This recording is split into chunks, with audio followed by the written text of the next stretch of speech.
Question 38A and B has to do with partial pressures.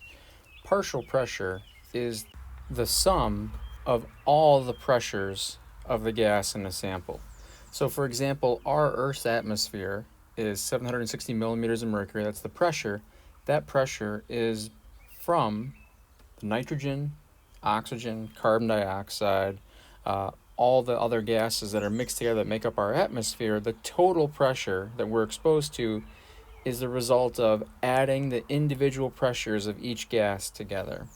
And the pressure of a gas is determined by how many moles of that gas we have. So in these two questions, we're given a mass of oxygen, mass of nitrogen, and mass of helium.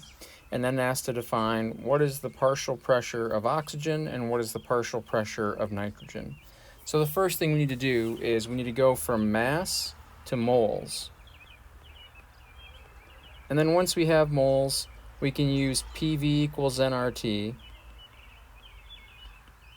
to find pressure.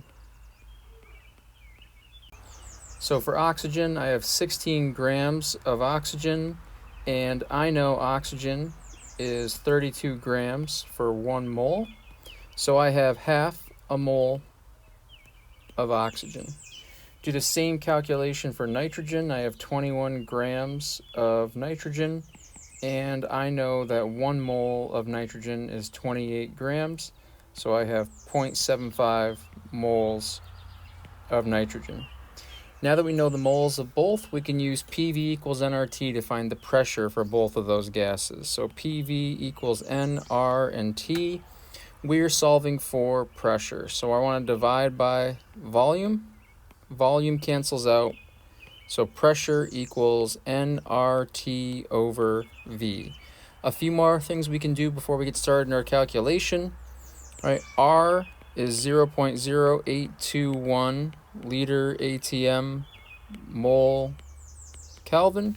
And our temperature needs to be absolute Kelvin, so temperature is going to equal 273 plus degrees Celsius, so temperature equals 273 plus 20.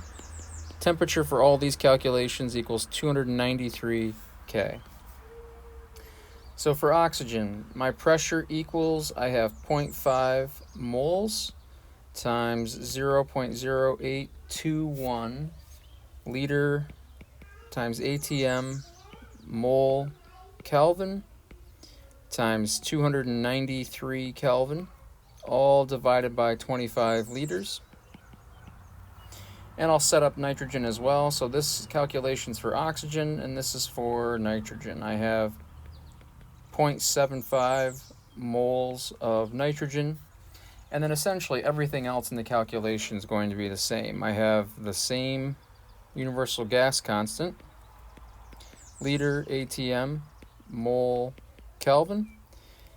Temperature is the same, 293 K, and my volume is 25 liters.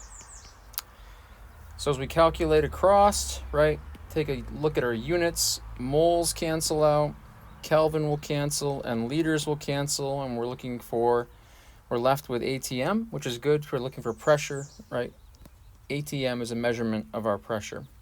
So as I calculate through, I find the partial pressure of oxygen to be approximately 0.481 ATM from oxygen, and I do the same calculation from nitrogen, and I get an answer of approximately 0.722 ATM. But again, we can do that because we can find the pressure of a gas using PV equals nRT based on how many moles of a gas we have in that sample, as well as the volume of that sample and the temperature of that sample. So hopefully that helps with those two calculations.